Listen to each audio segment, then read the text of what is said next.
राधे राधे दोस्तों, स्वागत है आपका अपने यूट्यूब चैनल में। तो चलिए आगे का पार्ट शुरू करते हैं। उससे पहले मैं आपसे ये कहना चाहूँगी कि प्लीज़ जो भी मेरे चैनल पे नए आए हों या जो कहानी अब तक सुन रहे हों, वो मेरी कहानी को फुल वॉच करिए और बहुत ढेर सारा सपोर्ट करिए, क्योंकि मुझे आप सबकी सपोर्ट की ज़्यादा ज़रूरत है। और प्लीज़ लाइक भी करिएगा, और जो भी नए आए हों वो मेरे चैनल को सब्सक्राइब ज़रूर करिएगा। और इसी तरीके से आपको इस पर नई नई और अच्छी अच्छी कहानियाँ इस चैनल पर आपको मिलती रहेंगी। और कोई सजेशन हो तो वो भी आप मेरे कमेंट बॉक्स में बता सकते हैं मुझे।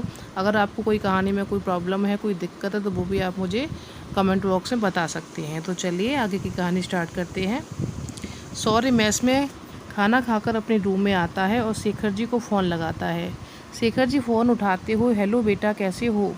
सौर्य, पापा मैं ठीक हूँ, वो प्रैक्टिकल चल रहे थे इसलिए टाइम नहीं मिल पाया, सॉरी।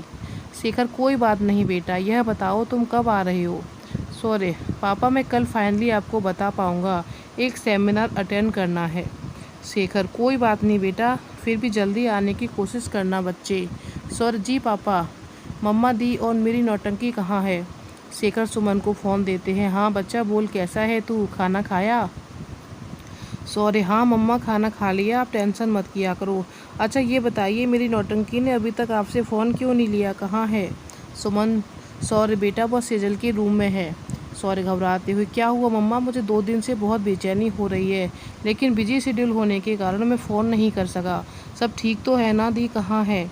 सुमन, बेटा सेजल की तबीयत ख़राब हो गई थी, 2 दिन हॉस्पिटल में एडमिट करना पड़ा, आज ही उसे डिस्चार्ज मिला है। सॉरी मम्मा, प्लीज़ दी से मेरी बात कराइए। सुमन सेजल की रूम में फ़ोन लेकर जाती है। सेजल बेटा, सॉरी है, फ़ोन पर बात कर ले। सेजल, हाँ सॉरी, कैसा है तू?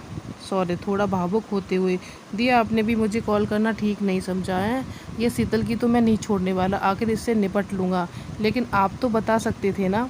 सेजल, सॉरी देव ने सभी को मना किया था क्योंकि तुम वहाँ अकेले थे भाई, तुम टेंशन मत लो, मैं अब बिल्कुल ठीक हूँ। सौदी प्लीज़ आप अपना पूरा ध्यान रखिए, मैं बस सेमिनार अटेंड करके आता हूँ। सेजल, सॉरी तुम जल्दी से आ जाओ, क्योंकि यहाँ पर पापा और शीतल के ऊपर ही सब जिम्मेदारी है। सौदी आप टेंशन मत लीजिए, मैं बस 3-4 दिन में आता हूँ, अब आप रेस्ट करिए, मैं कल आपसे फ़ोन पे बात कर लूँगा। सौर्य सेजल से बात करने के बाद वर्षा को फ़ोन करता है। वर्षा अपने रूम में अलमारी ठीक कर रही थी, इतने में ही उसका फ़ोन रिंग करता है। फ़ोन स्क्रीन पर सौर्य का नाम देखकर वर्षा के चेहरे पे मुस्कान आ जाती है। वर्षा, फ़ोन उठाकर, फुर्सत मिल गई आपको? सौर्य थोड़ा नाराज़गी से, तुम्हें तो फुर्सत नहीं है ना मुझे कुछ बताने की? वर्षा, क्या हुआ सौर्य, आप ऐसे क्यों बोल रहे हैं? सौर्य थोड़ा गंभीर स्वर में, क्या तुम वाकई नहीं जानती वर्षा मैं क्या कहना चाहता हूँ? वर्षा, प्लीज़ सौर्य साफ साफ कहिए ना। सौर्य, तुमने दी के बारे में मुझे क्यों नहीं बताया? वर्षा, सौर्य मुझे भी पूरा दिन निकलने के बाद पता चला, जब मैं हॉस्पिटल पहुंची, और तब देव जीजू ने स्पेशली मुझे तुम्हें बताने के लिए मना किया था।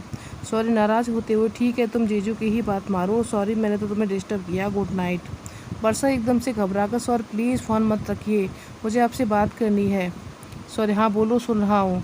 वर्षा, प्लीज़ आप नाराज़ मत होइए, शांति से सोचिए ना, हम सब दी के साथ थे और आप वहाँ अकेले, आपके प्रैक्टिकल भी चल रहे थे, इसलिए जीजू ने आपको बताने के लिए मना किया था, और दी अब ठीक हैं, आप टेंशन मत लो। सर लेकिन तुम प्रॉमिस करो आगे से तुम मुझसे इसी तरह की कोई भी बात नहीं छुपाओगी। वर्षा मुस्कुराते हुए, ओके बाबा, आप कुछ नहीं छुपाऊंगी। सॉरी वर्षा, नेट ऑन करो, मुझे तुम्हें देखना है। वर्षा, क्या बात है जनाब के इरादे तो ठीक है ना? सॉरी इरादे तो बाद में बताऊंगा, पहले वीडियो कॉल पे आओ। वर्षा नेट ऑन करती है, सौर वीडियो कॉल करता है। वर्षा को देखकर एकदम शॉक रह जाता है, क्योंकि वर्षा ने आज पतली डोरी वाली नी लेंथ तक की ब्लैक कलर की नाइटी पहन रखी थी, जिसमें उसकी खूबसूरत बहुत ही निखर रही थी, जिसे देखकर सौर्य का दिल बेकाबू हो गया था। सौर्य, क्या बात है वर्षा, बहुत खूबसूरत लग रही हो, आज तो तुमने मेरे होश उड़ा दिए। वर्षा शर्माते हुए, सौर्य तुम फिर से मत शुरू होना। सौर्य वर्षा को एकटक देखकर देर सिंह के सामने जाओ। वर्षा, सौर्य क्या बोल रहे हो आप, ऐसा आज ऐसा क्या है? सर नो मोर क्वेश्चन, मैंने कहा ना जाओ। वर्षा धीरे से उठकर ड्रेसिंग के सामने जाती है, और जब अपने आप को देखती है तो फिर उसकी सौर्य को देखने की हिम्मत नहीं होती। सौर्य मुस्कुराते हुए, अब बताओ क्या कहोगी? वर्षा, वो सौर्य आज बस ऐसे ही। सौर्य, सर्दी के मौसम में इस तरह ड्रेस, क्या बात है, इतनी गर्मी लग रही है, लेकिन कुछ भी हो ड्रेस में बड़ी हॉट लग रही हो, इतना कहकर आंख मार देता है। वर्षा, सौर्य आप प्लीज़ फ़ोन रखिए, मैं ड्रेस चेंज कर लूँ फिर बात करते हैं। सर नो नो, मुझे तुम्हें ऐसे ही देखना है, आई विंक करते हुए, काश मैं वहाँ पर होता तो। वर्षा नाराज़ होते, स्टॉप इट, सॉरी सॉरी, अरे अरे स्कूल डाउन मिसेस महेश्वरी, पहली बार तो मैं ऐसे देखा, but God promise black colour तुम पे बहुत ही सूट कर रहा है। वर्षा की नज़रें अभी भी नीचे ही थी। प्लीज़ सर, मैं फ़ोन रखती हूँ, अभी आप भी थके हुए हैं, हम कल रात को बात करेंगे। सर वेट 1 मिनट, बात तो सुनो, एक बात कहूँ। वर्षा हाँ बोलिए ना। सर थोड़ा गंभीर होकर, तुम ये ड्रेस पहनकर बाहर नहीं जाओगी और कभी भी किसी के सामने नहीं पहनोगी। तुम समझ रही हो ना मैं क्या कहना चाहता हूँ। वर्षा बिल्कुल सॉरी। सौर मुस्कुराते हुए, लुक एट मी वंस। वर्षा नज़रें उठाकर सौर की ओर देखती है। सौर उसी तरह शांत होगा। तुम्हें पता है वर्षा, मैंने मना क्यों किया? क्योंकि तुम्हें इस ड्रेस में देखने का हक सिर्फ और सिर्फ मेरा है Mrs Maheshwari. I am right? Varsha मुस्कुराते हुए हाँ, मैं अपनी गर्दन हिलाती है। और बिल्कुल सौर, अब हम दोबारा ये ड्रेस आपके सामने ही पहनेंगे। यह सुनते ही सौर की मुस्कान गहरी हो जाती है। सौर मुस्कुराकर, चलिए अब सो जाइए, और हाँ ब्लैंकेट ओढ़ के सोना वरना सर्दी लग जाएगी। Okay good night, love you Varsha, love you dear, good night. और मुस्कुराते हुए बेड पे जाके सो जाती है। अग्रवाल हाउस। डिनर के बाद सभी हॉल में बैठे थे। भरत और अनिकेत अपने मेडिकल स्टॉक से रिलेटेड डिस्कशन कर रहे थे। इतने में ही राज भी कुशा की गोद में लेकर वहीं पर आकर बैठ जाता है। कुशा अनिकेत के पास आकर, दादू पता है आज तो चाचू ने हमें हमारी फेवरेट आइसक्रीम खिलाई। अनिकेत राज की ओर देखकर, राज तुम्हें पता है ना अभी मौसम बदल रहा है, फिर कुशा अभी छोटी है बेटा। राज धीरे से, पापा डोंट वरी, बस थोड़ा ही खिलाया है। अनिकेत कुशा को गोद में उठाकर, प्रिंसेस यहाँ आओ, संडे को हम तुम्हारे राज चाचू के लिए चाची देखने जाएंगे, तो आप भी रेडी रहना। कुशा खुश होकर ताली बजाते हुए, वाओ दादू आप सही कह रहे हैं, मेरे हैंडसम की नई चाची आएंगी तो फिर से बहुत मज़ा आएगा। देव चाचू जैसे राज चाचू की भी शादी होगी ना। अनिकेत हाँ मेरी प्रिंसेस। राज अनिकेत से, पापा प्लीज़ आप मेरी बात सुनिए, मुझे अभी शादी नहीं करनी। कुशा राज की गोद में चढ़कर, अरे चाचू आप शादी कर लो ना, फिर आपको भी चाची से रोज़ गुड मॉर्निंग और गुड नाइट किस मिलेगी, जैसे मम्मा देती हैं पापा को। भरत और नीलिमा कुशा की बातें सुनकर झेंप जाते हैं और राज के चेहरे पे हल्की सी स्माइल आ जाती है। राज पापा शायद मुझे और देव को परसों अलवर के लिए निकलना है, तो आप देख लीजिए, और वैसे भी मैं अभी शादी के टॉपिक पे बात करना नहीं चाहता। गुड नाइट एवरीवन कहकर अपने कमरे में चला जाता है। भरत अनिकेत से, पापा आपको क्या सही में मिस्टर मेहता की बेटी पसंद है? आई अनिकेत शांत होकर, मैं आज मेहता जी से मिला और उनकी बेटी को भी देखा, लेकिन मैंने उसे अपने राज के लिए पसंद नहीं किया। भरत पापा आपने बिल्कुल ठीक किया, मैंने भी अपने फ्रेंड से पता किया जो कि उनके भी क्लोज है, उसने मुझे बताया कि उनकी बेटी बहुत ही मॉडर्न और ज़िद्दी है। अनिकेत हाँ बेटा, जब मैंने उसे देखा तो मेरी नज़रों ने उसे पहचान लिया। मुझे अपने राज के लिए एक ऐसी लड़की चाहिए जो कि उसके गुस्से और उसको अच्छे से संभाल सके। मुझे पता है सरला राज का दिल कितना सेंसिटिव है, बस गुस्सा आने पर वो अपने कंट्रोल में नहीं रहता। उसके लिए मुझे एक शांत सी गुड़िया चाहिए जो इसके गुस्से को अपनी कोमलता और मधुरता से काबू में कर ले और अपने प्रेम से उसे अपने रंग में रंग दे। सरला सुनिए, एक बार हम अनिता से मिल लें, वो राज की पसंद है। मुझे पूरा विश्वास है कि राज कभी इस परिवार के लिए कोई गलत चुनाव नहीं करेगा। अनिकेत शांत स्वभाव आवाज़ से, सरला मैंने तुम्हें पहले भी कहा है, इस मुद्दे पर मुझे कोई बात नहीं करनी। यदि आपको सही लगता है तो आप माँ बेटे अवश्य मिलो, मुझे कोई आपत्ति नहीं है, लेकिन यदि कोई गलत काम हुआ तो फिर मुझसे कोई अपेक्षा मत करना। भरत पापा प्लीज़ आप एक बार ठंडे दिमाग से सोच लीजिए, हमें मिलना में क्या बुराई है, हम वैसे भी तो लड़कियां देख रहे हैं ना, एक बार उससे भी मिल लेते हैं, फिर अपने सोर्सेस से पता कर लेंगे, इससे राज को भी संतुष्टि हो जाएगी, क्या पता अनीता हमको पसंद ही आ जाए। अनिकेत ठीक है भरत, लेकिन यह बात अभी राज से कोई कुछ नहीं कहेगा, देव की शादी के बाद हम सोचेंगे इस बारे में। इसी बीच यदि कोई लड़की मेरी नज़र में आ गई तो फिर यह नहीं होगा, महेश्वरी खानदान में आज से 20 साल पहले की कहानी मेरे जीते जी नहीं दोहराई जाएगी।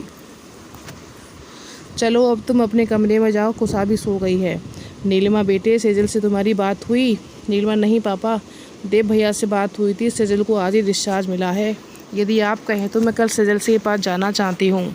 अनिकेत खुश होकर, बेटा तुमने तो मेरे मन की बात कह दी, तुम कल भरत के साथ चली जाओ। भरत पापा, नीलिमा ड्राइवर को लेकर चली जाएगी, मुझे कल स्टॉकिस्ट के साथ मीटिंग लेनी है, इसलिए मुझे 10 बजे के ऑफिस पहुंचना ज़रूरी है। नीलिमा पापा, मैं मोहन भैया के साथ चली जाऊंगी। अनिकेत ठीक है बेटा।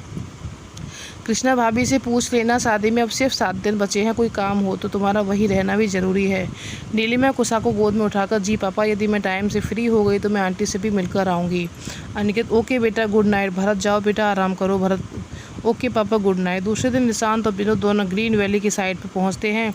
विनोद हाथ मिलाकर हाय निशांत, आज अकेले अकेले, मिस अंजलि नहीं आई। निशांत एक्चुअली वो आज मम्मा के साथ शादी की शॉपिंग के लिए जाएगी, अब टाइम ही कितना बचा है। विनोद बिल्कुल सही है, चलो एक बार साइट की पूरी विजिट कर लें। और निशांत और विनोद कॉन्ट्रैक्टर के साथ विजिट करते हैं। जरूरी निर्देश लेकर अपने ऑफिस के लिए निकल जाते हैं। उधर नीलिमा मोहन के साथ सेजल के घर जाती है। दरवाजे की बेल सुनकर सुमन जाकर दरवाज़ा खोलती हैं। सामने नीलिमा को देखकर मुस्कुराते हुए, आओ बेटा। नीलिमा मुस्कुराते हुए, नमस्ते आंटी जी। सुमन नीलिमा को गले लगाकर बड़ी प्यार से, नमस्ते बेटा, बहुत खुशी हुई जो आप यहाँ आए। घर में सब कैसे हैं? नीलिमा धीरे से प्रेम पूर्वक, आंटी भैया ने सेजल की तबीयत के बारे में बताया था, हॉस्पिटल आने का टाइम नहीं मिला तो पापा ने कहा घर जाकर मिल कर आओ। सुमन बहुत अच्छा किया बच्चे, मैं सेजल को बुलाती हूँ। नीलिमा आंटी जी उन्हें आप नीचे मत बुलाइए, अगर आप कहें तो मैं उनके कमरे में ही मिल लूँ। सुमन और नीलिमा सेजल के कमरे में जाते हैं। सेजल नीलिमा को देखकर बेड पर से उठकर उनके पैर छूकर, प्रणाम भाभी। नीलिमा सेजल को गले लगाकर खुश रही हंसते हुए, क्या बातें देवरानी जी, भैया को याद करके तबीयत खराब कर ली? बस कुछ ही दिन की दूरी, फिर देव भैया आपके पास ही होंगे। अब आप जल्दी जल्दी तबीयत सही करिए, मित्तल हाउस में आपका वेलकम करने की पूरी तैयारी है। सेजल शर्माकर नज़रें नीची कर लेती है। नीलिमा प्यार से, सेजल ज़्यादा स्ट्रेस मत लेना शादी को लेकर, तुम किसी भी बात की चिंता मत करो। देव भैया का नेचर बहुत ही कूल और केयरिंग है, देखना वो एक बहुत अच्छे लाइफ पार्टनर बनेंगे। अंकल और आंटी भी बहुत अच्छे हैं, तुम्हें तो बेटी बनाकर रखेंगे। सेजल नीलिमा के दोनों हाथों को पकड़कर, भाभी आप बिल्कुल सही कह रहे हो, हमें तो लगता है हम अपने एक घर को छोड़कर दूसरे घर जा रहे हैं। कृष्णा माँ को देखेंगे तो माँ की याद नहीं आएगी, जब पापा को देखेंगे तो ऐसा लगेगा हम अपने पापा के पास में हैं। और निशांत भैया और अंजलि, सौर्य और शीतल की कमी पूरी कर देंगे। इतना कहते ही उसकी आंखों में आंसू आ जाते हैं। उसकी बातें सुनकर नीलिमा की आंखें नम हो जाती हैं। इतने में ही सुमन नाश्ता की ट्रे लेकर वहां आ जाती हैं। नीलिमा तुरंत उठकर सुमन के हाथ से ट्रे लेकर रखती हैं। आंटी आइए, आप यहाँ बैठें, आपने कोई तकलीफ़ करी हम नीचे ही आ जाते। मुस्कुराते हुए, आंटी जी आपको देखकर नहीं लगता कि आप सास बनने वाले हो, आपने तो अपने आप को बड़ा ही फिट बना रखा है। सुमन हंसते हुए, बेटा हम शुरू से ऐसे ही हैं, कितना भी खा ले हमेशा पतले ही रहेंगे। तुम बताओ सरला जी कैसी हैं, कुसा बेटिया को ले आती। नीलिमा, आंटी जी मम्मी ठीक है, कुसा स्कूल गई है, वो शैतान है, अपने देव चाचू की शादी को लेकर बहुत ही एक्साइटेड है। सुमन, बेटा बच्चों से ही घर में रौनक रहती है। नीलिमा और सेजल काफ़ी देर तक बातें करती है, उसके बाद नीलिमा घर के लिए निकल जाती है। और कृष्णा जी सेजल के साथ लेकर घर की सारी को शॉपिंग कर लेते हैं। साड़ियों की, ज्वेलरी की सारी शॉपिंग हो जाती है। लहंगा भी देव अपनी पसंद से सेजल के लिए ख़रीदता है। कृष्णा सुमन को फ़ोन लगाते हैं। सुमन फ़ोन उठाते हो, नमस्कार समधन जी कैसी हैं आप? कृष्णा जी नम्रता से, मैं ठीक हूँ सुमन जी, अभी देव सेजल को लेने आएगा, आप उससे बोलकर वो रेडी हो जाए, सेजल की शॉपिंग आज ही पूरी करनी है, अब टाइम कम बचा है। सुमन हंसते हो, जी बिल्कुल आप ठीक कह रहे हैं, मैं अभी सेजल को बता देती हूँ। सुमन जी सेजल की तबीयत तो ठीक है, अभी इतना बिजी है कि मैं उससे मिलने भी नहीं आ सकती। सुमन जी आप बिल्कुल चिंता मत करिए, वैसे भी सेजल अब इस घर में 4-5 दिन की मेहमान है, फिर तो उसे आपके पास ही हमेशा के लिए रहना है। इतना कहते उसका गला रूंझ जाता है।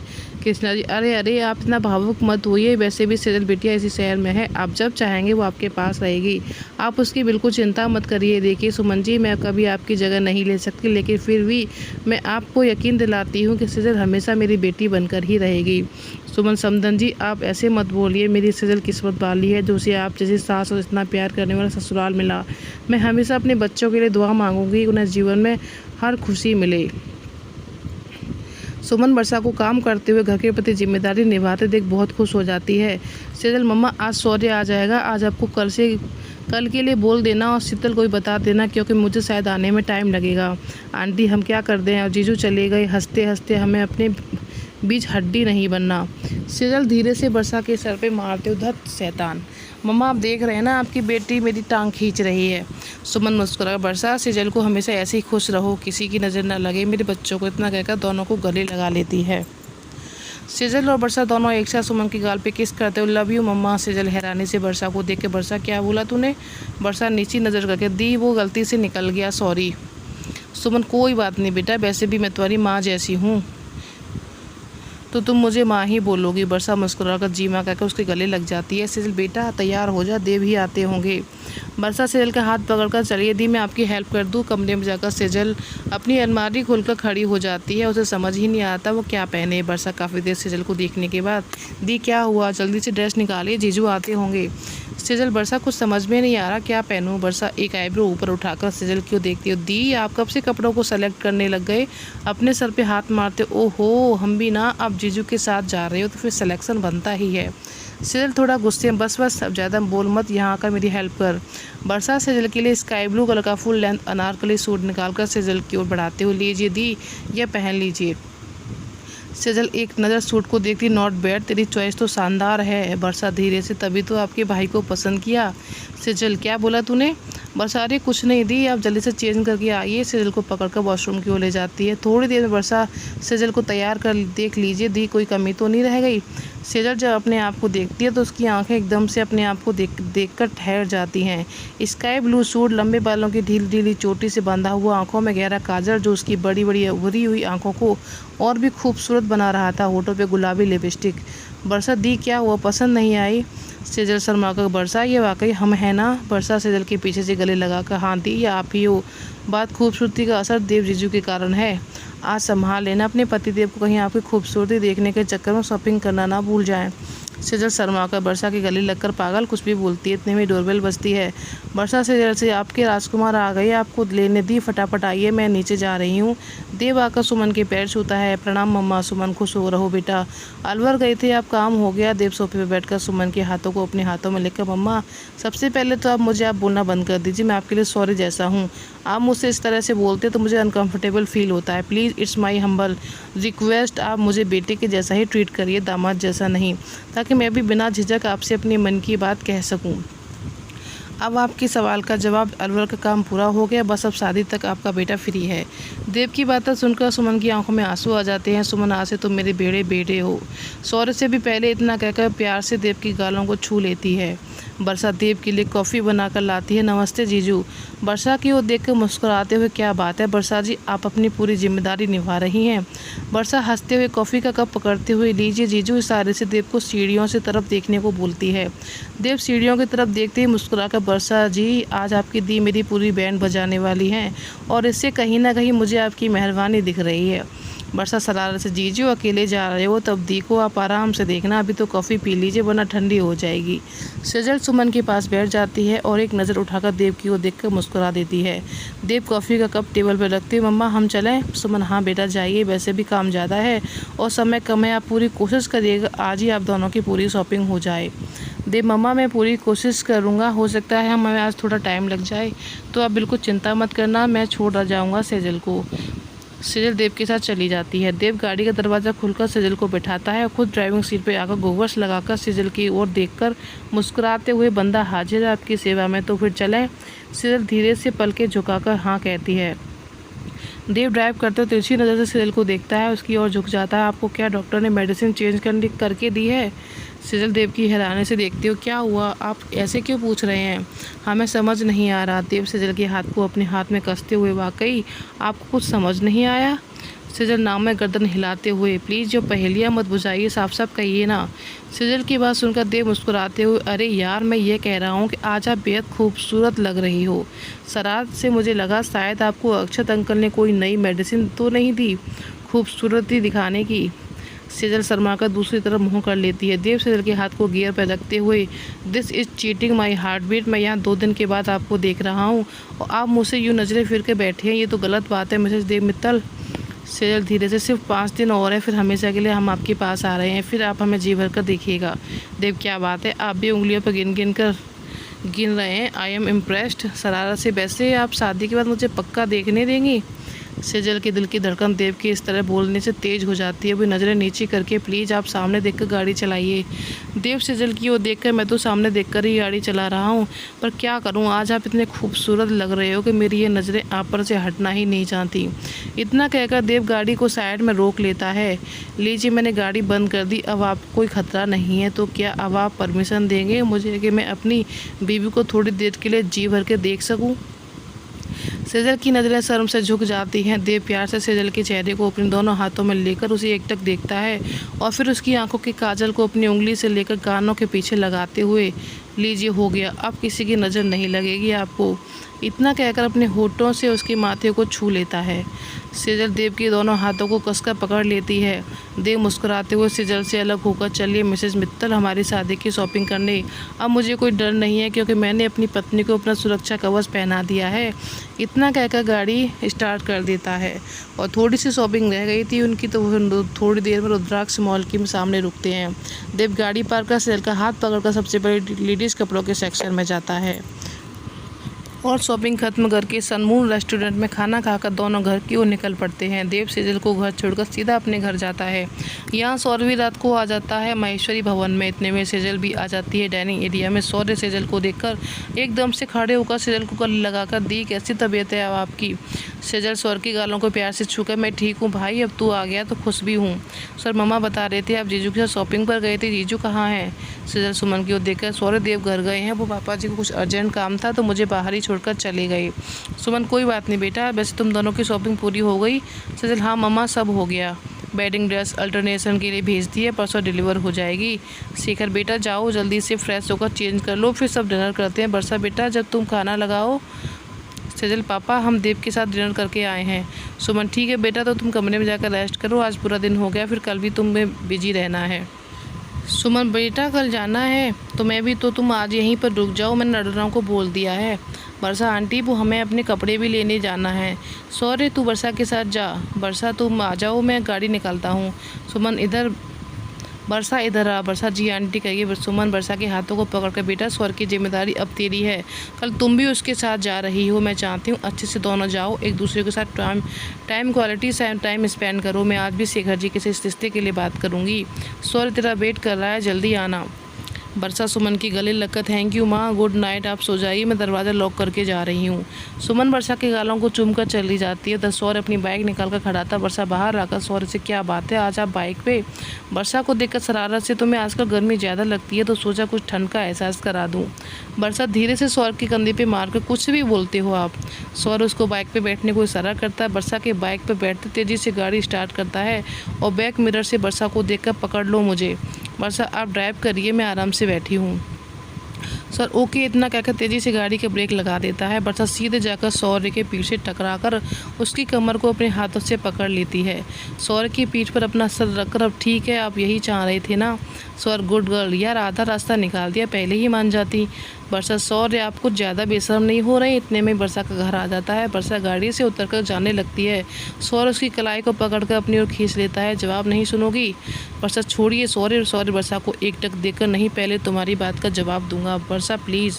सौर्य ओके छोड़ देता हूँ, पर यहाँ से जाने के बाद घर पे मुझे अपने हाथ की कॉफ़ी पिलाओगी। बोलो मंजूर है। बरसा मैं आपके लिए यही कॉफ़ी बना देती हूँ, आप अंदर आइए। सर अंदर आऊँगा लेकिन कॉफ़ी अपने कमरे में ही पीऊँगा। इतना कहकर उसका हाथ छोड़ देता है। उधर बरसा दौड़कर गेट खोलती है और डोरबेल बजाती है। अजय आकर दरवाज़ा खोलते हैं। बरसा तुम यहाँ, भाभी जी का तो फ़ोन आया था, तुम वहीं रहोगी, पर तुम अकेली इतनी रात में। बरसा अजय का हाथ पकड़कर अंदर ले जाती हूँ। रिलैक्स पापा, पहले बात तो मेरी यकीन सुनिए, मैं अकेली नहीं आई हूँ, सौर्य आए हैं, मैं अपने कपड़े लेने आई हूँ। सौर्य अंदर आकर अजय के पैर छूता है। अजय सौर्य को देखकर मुस्कुराते हुए, डॉक्टर साहब कैसे हैं आप।